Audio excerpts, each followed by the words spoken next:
On est aujourd'hui le 29 dans le mois de Tammuz, dernier jour du mois de Tammuz, et on va passer, si Dieu veut, ce soir et demain à Rosh Chodesh Av. On a bien compris qu'il y a ce lien entre la Iloula de Rashi, qu'elle continue tout de suite avec la Iloula de Aharon à Cohen. C'est incroyable parce que dans la Torah, le seul qui a sa date de décès et c'est cité 3 fois, c'est Aaron à Cohen. Il n'y a aucune personnalité dans toute la Torah qui a eu la date et l'endroit où il a été enterré là-bas en Jordanie, aujourd'hui, Horahar. Je pense que ce Shabbat-là, ce Rosh Chodesh-là, on doit apprendre de ces deux grands maîtres qu'on a. Rashi, qui est le seul peut-être à écrire plusieurs fois Lo yadarti perusho, eineni yodea, toreh haiti, shagiti. En français, je ne connais pas l'explication, je ne sais pas, je suis mis en erreur, je suis trompé. Quelle grandeur, surtout aujourd'hui, hein, de savoir reconnaître les erreurs. Pourquoi? C'était ça le message d'Aaron à Cohen.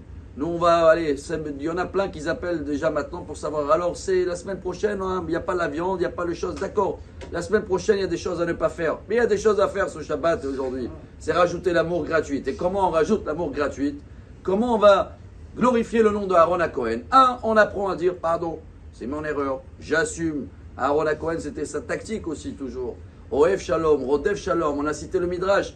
80 000 personnes marchaient derrière son lit qui portaient le nom à Aaron. 80 000 enfants qui sont venus au monde grâce à lui parce qu'il a arrangé les histoires entre 80 000 familles. 80 000 histoires, il y avait pendant 40 ans dans le désert. On a fait les calculs la dernière fois. Tous les jours, il avait des dizaines d'histoires à arranger. Et comment il pouvait arranger les histoires à le Rabotai? Voilà le message pour nous tous ce Shabbat, pour passer un Shabbat, parce qu'il fait chaud brûlant. Il fait chaud brûlant. Même dans la paracha, mon cher Rabbeinu, il y a eu un colère, Ketsef. Alors, ce Shabbat, on n'a pas le droit de se mousser. On dit ça en hébreu comme ça, Ketsef. Pas de colère. Comment pas de colère? Il faut qu'on s'habitue déjà avant Shabbat. C'est ma faute, j'assume, pardon, je ne savais pas. Tous les problèmes, il arrive quand on te dit, tu as vu, je savais. Je savais mieux que toi. Pourquoi tu n'as pas fait? Tous les problèmes, on n'a pas la possibilité de faire comme Rashi, se plier, modestie. Aaron à Cohen, Rabotai, il a dit toujours dans une bagarre, je le dis souvent, Rav Dessler, toujours dans une histoire, une dispute entre hommes, femmes, des personnes, chacun y croit qu'il a raison. Il n'y a rien à faire. Jamais quelqu'un il va dire non, c'est pas à l'autre de s'excuser, c'est à moi de s'excuser. C'était ça le travail d'Aaron à Cohen. Alors Rabotai, si on veut passer à la fête la semaine prochaine, avant de s'attraper sur les détails qui sont importants peut-être, mais ils ne sont pas encore là. Pourquoi on ne mange pas de la viande? Parce qu'on a la haine gratuite. Pourquoi il n'y a pas de mariage la semaine prochaine? Parce qu'on ne sait pas se plier, baisser la tête et faire comme Rashi et Aaron à Cohen. Voilà ces 2 jours de Rosh Chodesh Av. Comme ça, on va démarrer. Si la Torah elle nous cite tout ça, c'est que c'est le point essentiel pour ce Shabbat.